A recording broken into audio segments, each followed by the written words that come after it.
In 1982, the video game industry was emerging as a dominant force in the United States economy. But in 1983, the most profitable company, Atari, chose quantity over quality. And this mass production of unsold games created a video game market crash that affected all the other companies like Mattel, Coleco, and Magnavox.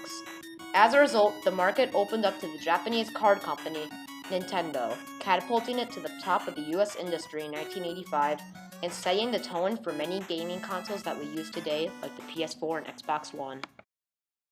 It was 1982, and Atari was one of the richest companies in the world. They had created the very first popular video game, Pong, in 1972. Pong is a two-player video game of tennis where you drag a rectangle up and down to whack a ball to the other side. In 1977, Atari made their own home console, the Atari 2600. Don't confuse this as the first home console, that's the Magnavox Odyssey. But the 2600 was the first successful one. They sold 10 million consoles due to their great games like Pitfall and Breakout. Nolan Bushnell, the founder of Atari, decided he would leave the company and sold it to Warner Communications in 1977, in fear the company would fail. Moving back to 1982, the company produced mass games for their console. As they produced more, the games had less quality and enjoyment. This was because, with bad graphics and a rushed storyline, the gamers felt like the game was boring and was missing something. Pac-Man, a very popular arcade game, attracted the company. They decided to make a port of the game on the 2600. They were so excited about the future profits when the developers showed them the prototype of the game, they released it in March 1982. They were expecting people to buy the Atari 2600 just to play Pac-Man at home. So they made more copies than consoles actually sold. Lots of people bought it at first, but word got around to the poor quality. In the end, 5 million copies were returned. Atari was not actually the only producer of games on their console. Due to Atari not giving credit to their game developers, many left to start their own game companies, the most popular company being Activision. Because they worked for Atari, they knew how to program games for the console. This means that there are too many developers making rushed games for the 2600, and most were not good. Moving to the end of the year, Howard Scott Warshaw, an Atari video game developer, was asked to make a game out of the Steven Spielberg movie E.T. He was expecting 4 to 5 months, the normal time to make a game, but he was told he had 6 weeks so that they could release it around the holidays. In an interview, he stated it was the most grueling 6-week period of his life. And I did the game, and I just worked like all the time. You know, I lived in my office, or sometimes I had a system at my home. I had them put a system in my home so I could work there too. And just all the time for like 6 weeks, I worked on the game, and then the game went out. And it was an okay game. You know, it was not the greatest game, but it was a pretty good game, I think, for working on it for 6 weeks. He worked day and night on the game, and when he finished it, it was nowhere from a good game. But Atari still released it, and it got the same feedback as Pac-Man. Millions of cartridges were returned to Atari, and they had to get them out of their storage facility by burying them in a landfill in Alamogordo, New Mexico, to forget about it. These events were what started the video game crash of 1983. With so many rushed games flooding the home console market, gamers had no idea which games were good and which games were bad. This was a tragedy for Atari, since nearly all their money came from the Atari 2600.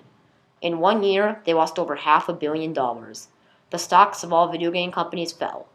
Millions of games were unsold and lined the shelves of stores, with prices nearly free. Many companies tried to be as successful as Atari, creating their own console. Some of the companies being Coleco, Magnavox, Artec, Distinctive Studio, Martec, Llamasoft, and many others. This meant that there were too many consoles to choose from, along with too many games. Many newspaper articles said that video games were an old fad and will die out. While this time of failure was happening to Atari, the arcades triumphed. With more people playing in arcades than ever before, very few companies managed to survive the industry crash. Even Atari didn't make it. For nearly 2 years, the crash continued, showing no signs of the end, until a Japanese card company tried their hand at video games. Nintendo was a card company that was created in 1889.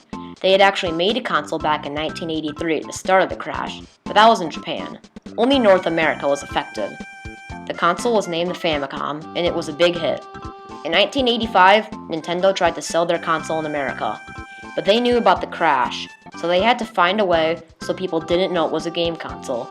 So, instead of selling it in the electronics section, they sold it in the toys section, and renamed it the Nintendo Entertainment System, or the NES. Unlike Atari, Nintendo limited third-party development on their console and had lovable characters in their games. they managed to put their product on the shelves of a New York City toy store. Only a few people bought it, but they soon sold it in other locations, and it quickly became a success. A few months after the NES was released, Nintendo developed a game so unforgettable it's what put Nintendo on the radar: Super Mario Bros. It was thought of by Shigeru Miyamoto, the current Nintendo president.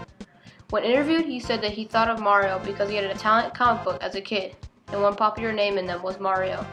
This was not Mario's first game though, that was Mario Bros. From 1983. This game was so much better, as Mario Bros. Was just a sewer arcade game. This was the story of a plumber saving a princess. It was so good the game sold 30 million units and had 100 million NES consoles sold. Other companies learned from Nintendo and limited third-party development on their consoles. The market was back to normal in 1986. Everything was great, except for Atari. Atari had lost hundreds of millions of dollars and was now frantically searching for a way to re-enter the video game industry. They made an Atari 5200 and two types of the 7800, a North American version and a European version, but they all failed. They continued trying to earn a profit until their final console, the Jaguar. Just like their other consoles, it failed. It was released in November 1993 and only sold 250,000 units. Atari taught a good lesson to the market. 1. Treat your employees well, as Atari had put their workers under pressure and never gave them credit. And 2. Choose quality over quantity. With the market learning these lessons, it was a triumph in game development for the future, but it was a tragedy for game developers like Atari, who lost everything from the crash.